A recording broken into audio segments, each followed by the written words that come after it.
Ben Fagan here with another episode of Career Cash, the podcast. And on this episode, I'm joined by former Lynn basketball player, now marketing A&R and management intern at 1801 Records, Morgan Garrison.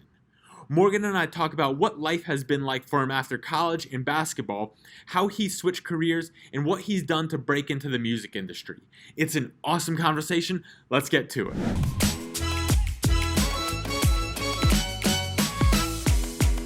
You were telling me before we just started recording here that you were having a conversation with one of your friends. We've had this conversation before about playing basketball. Your time, comes to an end.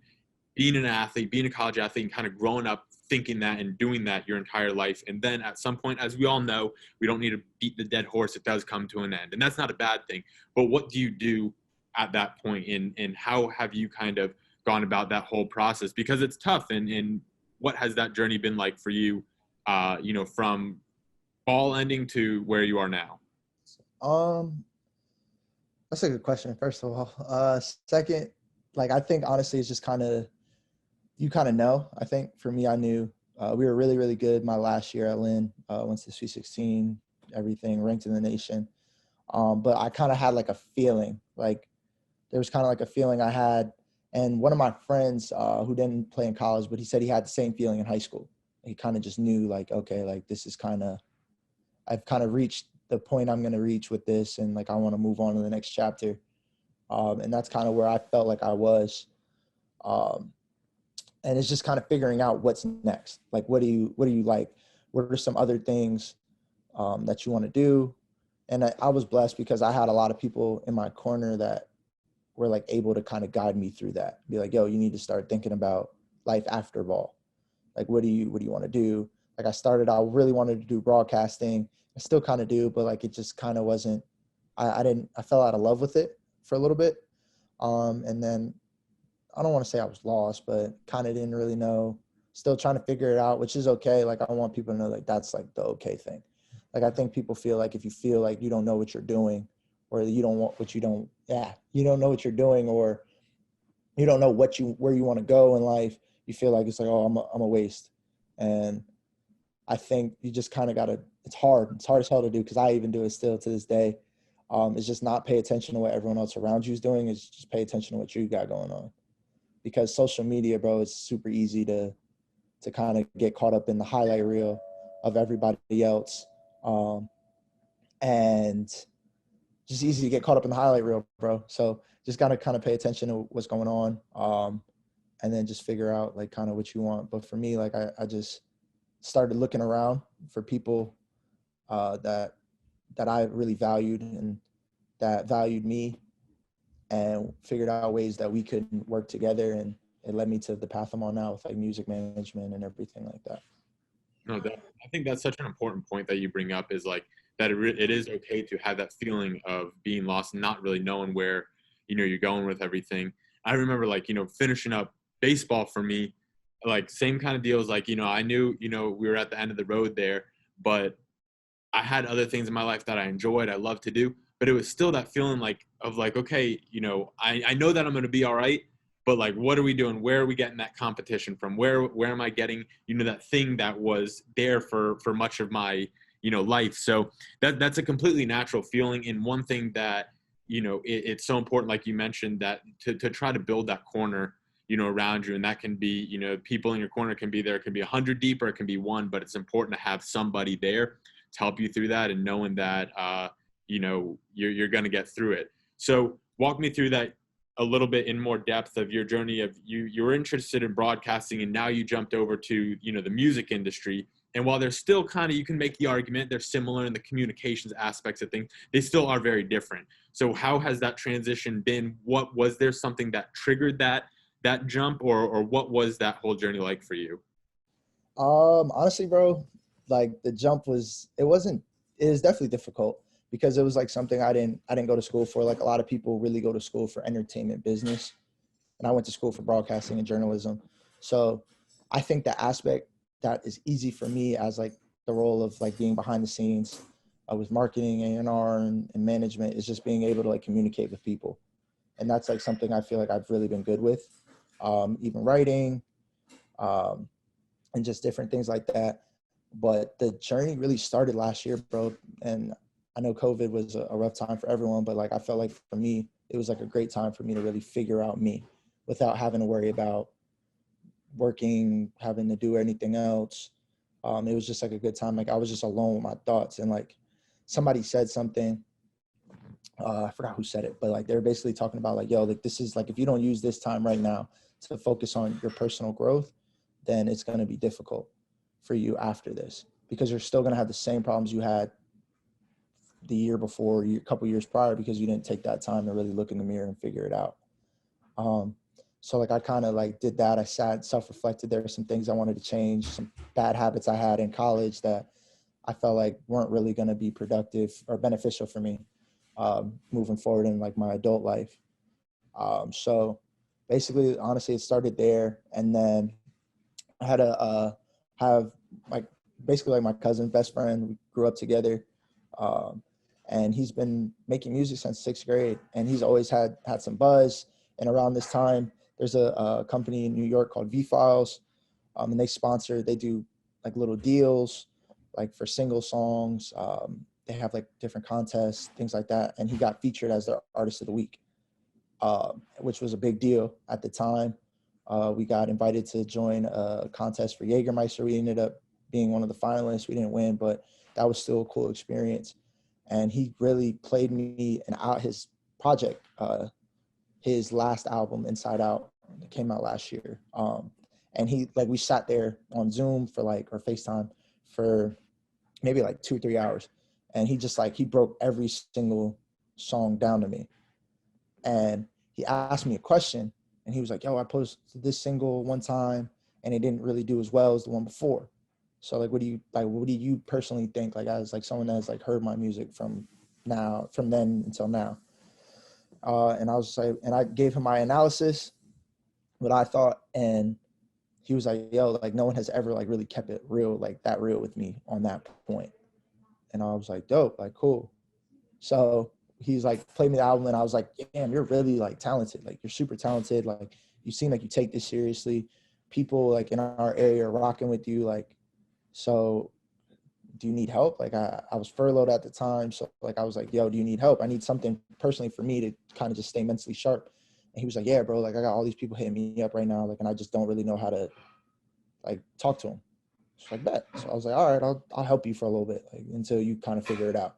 And here we are a year later, me managing him. And then I just kind of realized there's no better way to learn the business than being in it.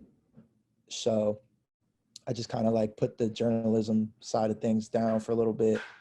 I was like, "Yo, let me jump into music full time and see really what I can do, what I can learn, the different aspects of things, kind of figure out label infrastructure and kind of figure out who the key players are." And here we are today.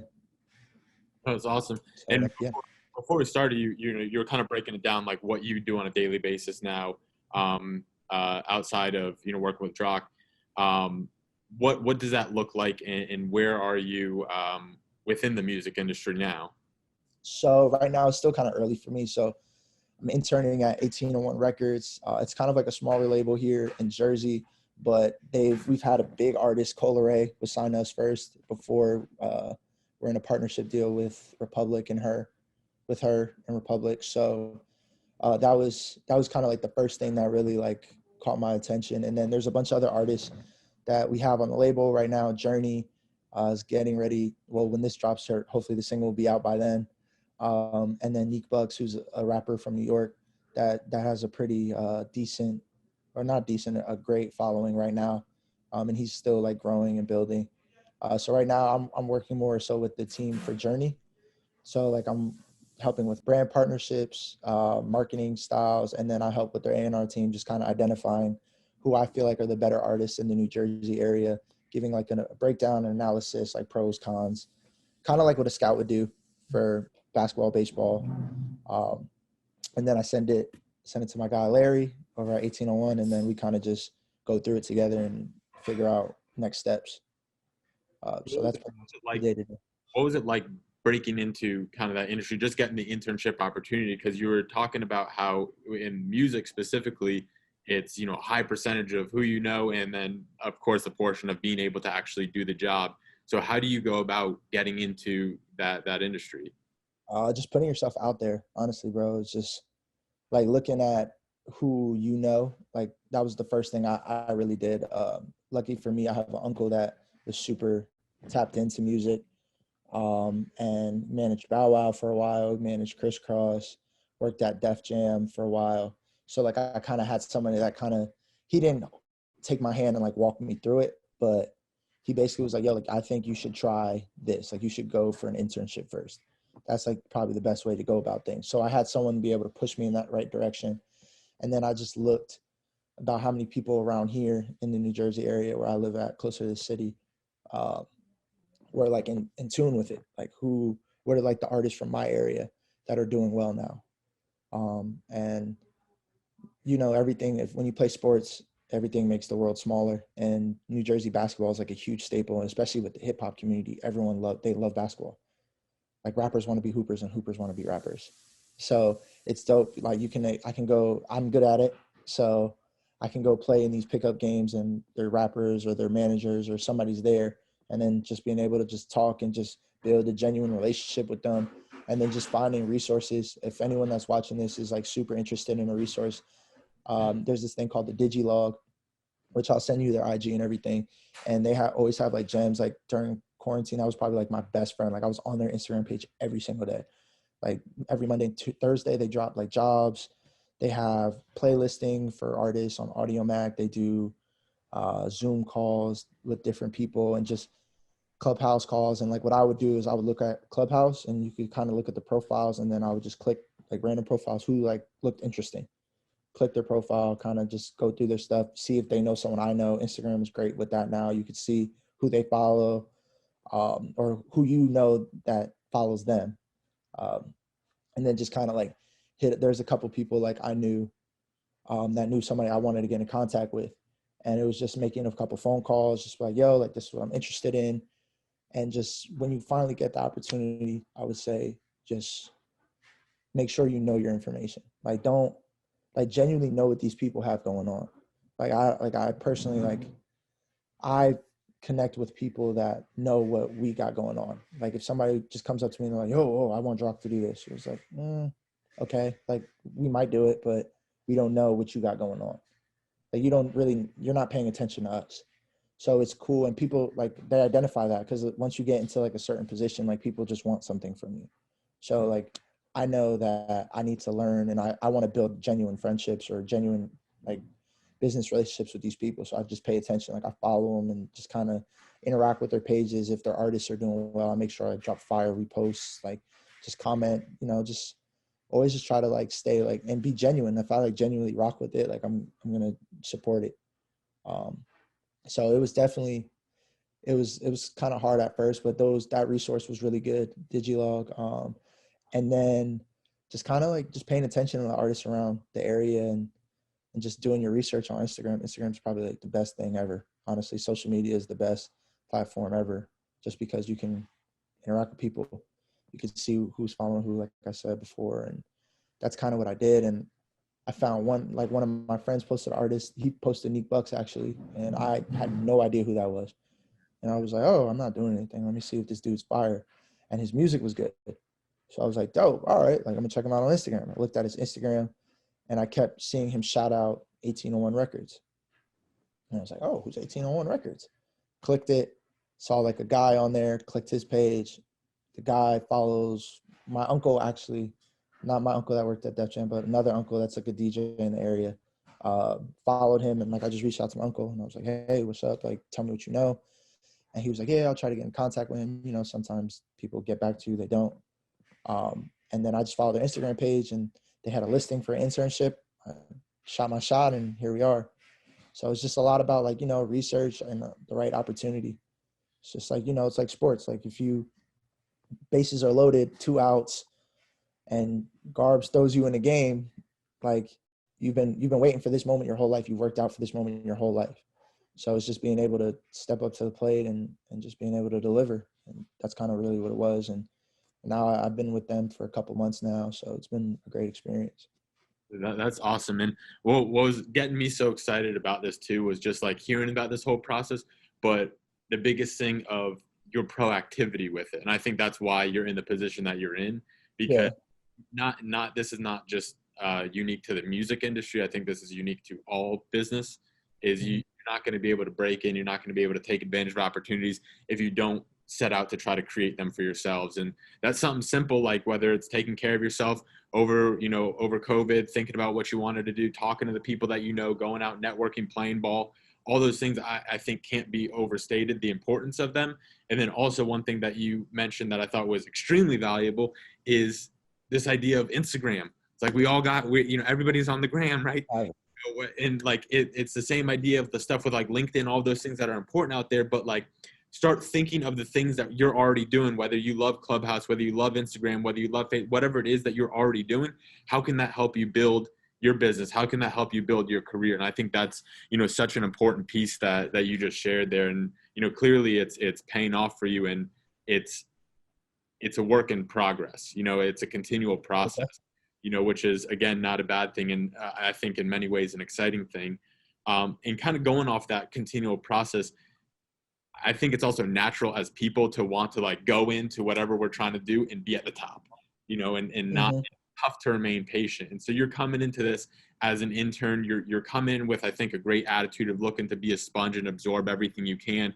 But how have you kind of balanced that necessity to be patient with the desire to, build your career? Bro, it's so funny you just asked me that. I was literally talking to my mom about that today. Like, it's just like it's definitely difficult, bro. And like I struggle with it some days. Like, have some days where I wake up and I'm like, yo, I can do anything. And then there's days you wake up and you're like, what am I doing? Like, what? Like, where are we going with this? Um, and it's just just like I keep leaning on like my support system is great. Like, I have a great group of people around me that like genuinely want to see me do well and like genuinely like care about what I got going on. And I think that's like probably like the biggest thing. And like you say, like whether it's 100 or one, like it doesn't matter if you just have that like core group of people around you that really like believe in you, genuinely believe in you. Like everything's gonna work itself out because you can just lean on them, bro. Like lean on them whenever you need. Like my best friend, Marquand Botley, played basketball at Lynn. And like whenever like I need something, like I can lean on bro, like whenever. So like it's that definitely helps. And then you have having people that I would say believe in it too, believe in your dream, because that helps. Like when you don't have people that believe in it, it makes it hard because you're trying to rush, and you're so caught up in yo, I gotta prove them wrong, gotta prove them wrong, gotta prove them wrong, and it's like nah, like take your time, bro. Like it'll come when it comes. And I have like some like older brother figures that are really helping me like with that aspect of everything of staying patient, like control what you can control, like just win today. Don't worry about winning. Like I want to be the director of, and I want to be the best manager in the game. Like I want to do everything, but right now, like I'm not at that point.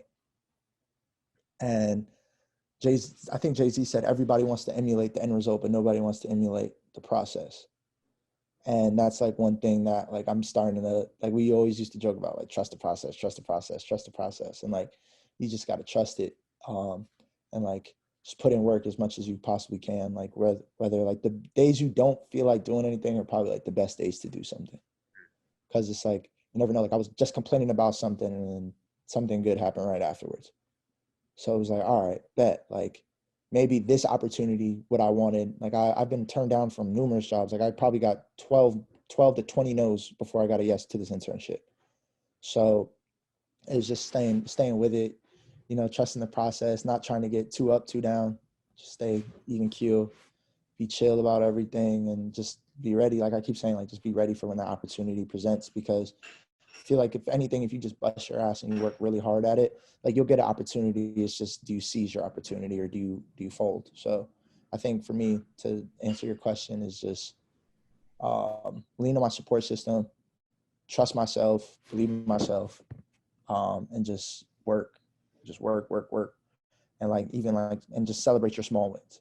That's another thing. Celebrate the small wins. Like, some artists get millions of streams. Um, And we had a song we dropped a couple months ago, finally it's at 16K now, but 15K was a goal for us. Like we said, anything under 10K, we just wanted 10. Anything under 10K we felt like was a bust, but we're at 16 now on climbing still. So for us, that's like the best thing, just to be able to celebrate that. It's like, yo, like dope, like, okay, we like exceeded past our goal. Like this is a good feeling. Celebrate today, let's get back to it. So I would just say those few things are probably how I like kind of balance everything out. Definitely. That whole thing, that whole concept of taking pride in your progress, I think is so important because especially the bigger, the grander, the greater your goals are, the more effort and energy you got to put into it. And it would be, real sad. It would be a big shame if you're not going to be happy until you get there. Mm-hmm. Exactly. To celebrate along the way, like you said, whether it's breaking your goal for the streams, or whether it's signing a big deal, whatever it is, anything big and small, just getting your foot in the door, talking to somebody, or saying like, oh man, I woke up not feeling so hot today, and it turned out to be a day filled with great opportunities. To celebrate those things, I think, are important, because that's what's going to help keep you going through those 20 no's, 12 no's, whatever it takes to get that yes, which is huge there. So coming to the end, you've been dropping just knowledge bombs after knowledge bombs, sharing your experience. And I think it's so cool. And what's so exciting about your particular story is that you've switched industries, you're building, you're not there yet, but you're going to get there. And I think that's so cool, because that's relatable for, a lot of us out there. And even me, myself, is the stuff that I'm doing here with this is it's always a constant practice. Not only do I hope to, share, some knowledge and helpful insights with everybody out there listening, but this is also an opportunity for me to continue to get better with my communications, listening, all the things that I want to improve in to help get me to where I want to go. So I think that's just the coolest thing about this whole thing that we so lovingly refer to as the process.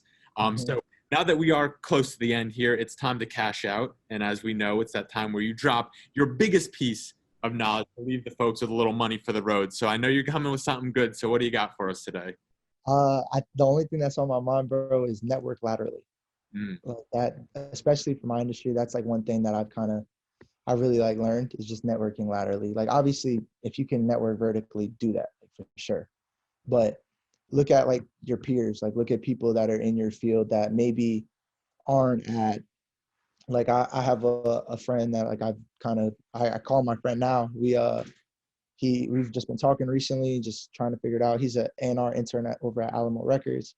And it's just like cool to just network with those type of people, just stay like in each other's corner, support each other as you keep moving up, because you never know, like you might network with this kid and he becomes the director of A&R at Alamo in 15 years, 10 years.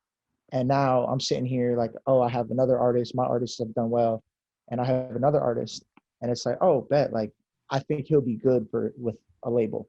But it's like, okay, boom, I already know one person that I can reach out to. We already have a strong connection. We have a good relationship, and it could work that way. So I would just say my main cash out goal, I guess, would just be, network laterally. And also my last one would probably be, don't be scared to put yourself out there. Like, no, closed mouths don't get fed. Like, don't be scared. Just try, man. Like everyone, you were scared to do something at one point and you did it and it worked out. Like for some kids, like at Lynn, like you are coming from a whole other country, like the whole other side of the world. And like life is totally different. And you made that leap to go to college in the States, and it worked out. You've either had the best time of your life, you've met long friends, you might have met your husband or your wife, or the person you're going to end up raising a family with. Like you've met, like me and you have been cool since day one, and we're still cool. And it's just always cool to just take that leap and just take it. Don't be scared. Like the water's fine, jump in. And yeah, everything will work itself out. Like it always works itself out. And then, so that's what I would say my cash out knowledge would be. I love it. It's valuable. It's simple. It's concise. And I like that idea of networking laterally. Don't overlook, your peers and the people around you. That's awesome stuff. Well, Morgan, I appreciate it as always. It's always a pleasure to break it down with you. And I'm pumped what you got coming up here soon. So thanks so much for coming on. Thank you for having me, bro. Appreciate it.